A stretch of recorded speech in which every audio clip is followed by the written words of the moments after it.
نبی رحمت صلی اللہ علیہ وآلہ وسلم نے ارشاد فرمایا 3 چیزیں ایسی ہیں اگر کسی شخص میں پائی جائیں تو ایمان کی لذت پا لے گا، ایمان کا سرور اسے نصیب ہو جائے گا۔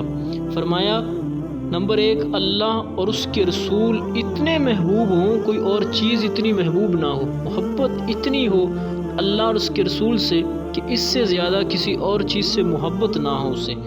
دوسرا فرمایا بندہ جس سے بھی محبت کرے اللہ کے لیے محبت کرے۔ ہم نے نہ قطرہ دیکھا نہ دریا پہ غور کیا، بس جہاں تیری جھلک نظر آئی وہیں ڈوب گئے۔ تو فرمایا جو اللہ کے لیے ایک دوسرے سے محبت کرتا ہے۔ اور تیسرے نمبر پہ فرمایا اللہ نے کفر سے بچا لیا اور بندہ آ گیا ایمان میں، اب دوبارہ کفر کی طرف لوٹنا اتنا مشکل ہو کہ آگ میں جانا آسان ہو لیکن کفر میں جانا اس کے لیے مشکل ہو۔ یہ مل گئی کسی کو تو وہ ایمان کی مٹھاس